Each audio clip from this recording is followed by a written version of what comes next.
দেশের রাষ্ট্র ও সরকার প্রধানের পাশাপাশি বাংলাদেশে সফরে আসা অতি গুরুত্বপূর্ণ ব্যক্তিদের নিশ্ছিদ্র নিরাপত্তা নিশ্চিত করে আসছে প্রেসিডেন্ট গার্ডস রেজিমেন্ট পিজিআর।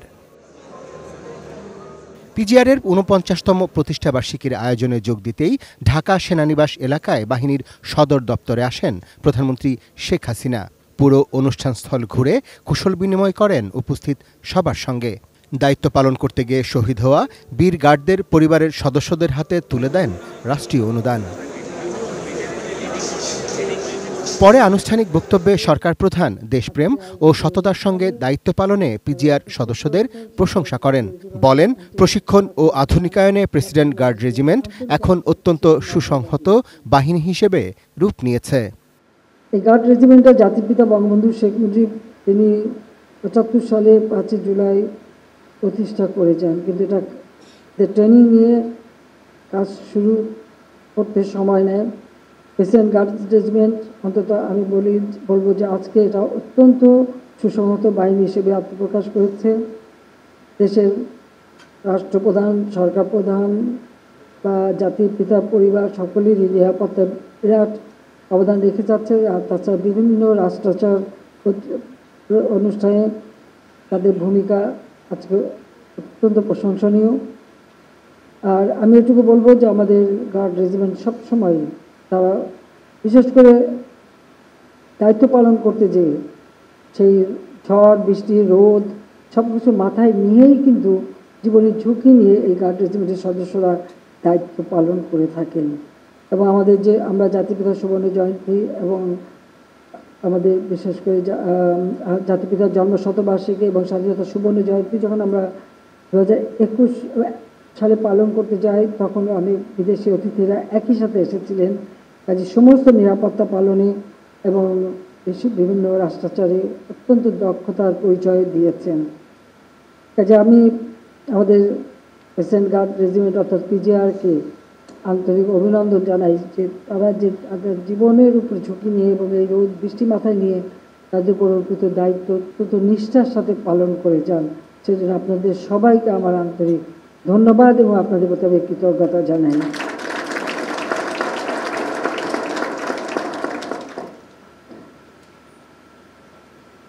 গার্ডবৃন্দ, আমি এই কথাটাই বলবো যে আওয়ামী লীগ সরকার গঠন করার পরপরই ১৯৯৮ সালে গার্ডসদের সদস্যদের জন্য ঝুঁকির কথা বিবেচনা করে গার্ডস ভাতা প্রচলন করি।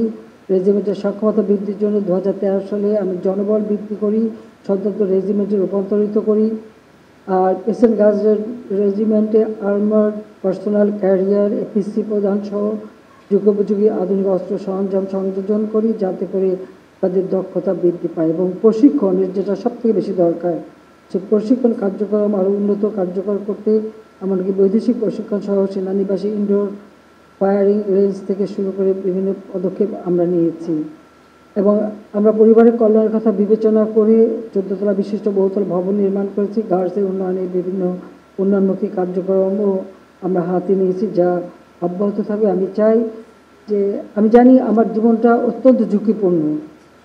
এখানে যারা দায়িত্ব নিতে আসেন আসলে জীবনটাকে ঝুঁকি নিয়েই আসেন, সেই জন্য আমার সবসময় দোয়া থাকে। আমি যেমন আমার ছেলে মেয়েদের জন্য দোয়া করি, সেই সাথে সাথে আমার সাথে যারা কাজ করেন সকলের জন্য আমি দোয়া করি যেন আল্লাহ রাব্বুল আলামিন যেন আপনাদের সবাইকে নিরাপদ রাখে, হেফাজত করে, সেটাই আমি চাই। শেখ হাসিনা বলেন, জাতির পিতাকে হত্যার পর অন্ধকার সময়ে প্রাণ দিতে হয়েছে হাজারো দেশপ্রেমিক সেনা সদস্যকে। আমি মাঝে মাঝে ভাবি এবং আমার এটা আমি চিন্তা করি, যখন সরকার গঠন করেছি আমি দেখেছি একটি স্বাধীন রাষ্ট্র প্রতিষ্ঠা করতে প্রতিটি ক্ষেত্রে যে ভিত্তিটা সেটা কিন্তু জাতির পিতা বঙ্গবন্ধু শেখ মুজিব করে দিয়ে গেছেন। এত অল্প সময়ের মধ্যে আমাদের একটি সংবিধান দিয়েছেন এবং এই যে এত কাজ তিনি কীভাবে যে করেছিলেন সেটা সত্যি ভাবতে অবাক লাগে। কিন্তু আমাদের দুর্ভাগ্য যে ১৫ই আগস্ট জাতির পিতাকে হত্যার পর আর বাংলাদেশটা কিন্তু এগোতে পারেনি। কারণ প্রতিনিয়ত আমাদের সেনাবাহিনীতে একটার পর একটা হয়েছে, আর সেনাবাহিনীর হাজার হাজার সৈনিক এবং অফিসার তাদেরকে জীবন দিতে হয়েছে। সেনাবাহিনীর আকাশ বাতাস সেদিন ভারাক্রান্ত ছিল বিধবার কান্না, সন্তানহারা পিতার কান্না, পিতারা সন্তানের কান্নায়। বিমান বাহিনীর সদস্য অফিসার এবং সৈনিক তাদেরকেও হত্যা করা হয়। এই ধরনের একটি পরিবেশ ছিল। 15 আগস্ট আমি আমার ছোট বোন দেশে ছিলাম না, জার্মানিতে ছিলাম আমার স্বামীর কর্মস্থলে। এরপর 6 বছর আর দেশে আসতে পারিনি, রিফিউজি হিসেবেই থাকতে হয়েছিল। 71 যেমন পাকিস্তানি ছেলেদের হাতে আমার মা সহ আমরা সব বন্দী ছিলাম। আমার প্রথম সন্তান সেই বন্দিখানা জন্মগ্রহণ করে। আর 15 আগস্টের পরে রিফিউজি হিসেবেই বিদেশে 6 বছর কাটাতে হয়। তখন 81 সালে ফিরে আসতে সক্ষম হই। তখন থেকে একটাই চেষ্টা ছিল যে যে দেশ আমার বাবা স্বাধীন করে দিয়ে গেছেন সেই দেশ কখনো ব্যর্থ হতে পারে না, এই সংঘাত থাকতে পারে না। 7 জুন 81 সালে আমাদের 7 জুন 6 দফা পালনকালীন সময় আমি প্রথম আমার বক্তৃতায় কথাই বলেছিলাম যে আমি সশস্ত্র বাহিনীতে আর কোনো বিধবার কান্না শুনতে চাই না, সন্তানহারা পিতার কান্না, পিতা সন্তানের কান্না শুনতে চাই না। কারণ আমার প্রচেষ্টাই ছিল যারা আমাদের স্বাধীনতা সার্বভৌমত্ব রক্ষা করবে সেখানে ডিসিপ্লিন ফিরিয়ে আনা এবং সেটাকে আরও উন্নত সমৃদ্ধশালী করা, সেখানে সংঘাত না শান্তি থাকবে। প্রধানমন্ত্রী জানান, দেশের সম্পদ বিক্রি করতে রাজি হননি বলে 2001 সালে তাকে সরকার গঠন করতে দেয়া হয়নি। তবে এখন বাংলাদেশ সারা বিশ্বের কাছেই উন্নয়নের রোল মডেল। কমে এসেছে দারিদ্র্যের হার। দারিদ্র্যের হার যা 41.5% ছিল সেই 2006 সেটা আমরা 18.7% নামিয়ে এনেছি। এই ইউক্রেন যুদ্ধ, স্যাংশন এসব যদি না হতো আর সারা বিশ্বব্যাপী মুদ্রাস্ফীতি না হতো, আমাদের লক্ষ্য ছিল যে এই সময়ের মধ্যে অন্ততভাবে আরও 2% কমাবো। কারণ যে বড় দেশ বলেছিল আমরা বাস্কেট কেস খাবো, সেখানে দারিদ্র্যের হার হলো 17%। তা আমি বলছিলাম যে 1% হলেও আমি কমাবো, যেন বলতে পারি যে বাস্কেট কেস না, দেখেন তো আপনাদের থেকে ভালো আছি। তবে এখন আমরা 18.7 আছি। ইনশাল্লাহ আমরা আমাদের সবাইকে একটু কৃচ্ছ্রতা সাধন করতে হবে, এটা আমি অনুরোধ করব সব ক্ষেত্রেই। এবং কৃচ্ছ্রতা সাধন করে আমরা যদি এগিয়ে যাই আমাদের উৎপাদন বৃদ্ধি করে, তাহলে আমরা অবশ্যই আমাদের অভিষ্ট লক্ষ্যে পৌঁছাতে পারবো। হতদরিদ্র যারা একেবারে, সেটা প্রায় 25%-এর উপরে ছিল, 25.5% মতো ছিল।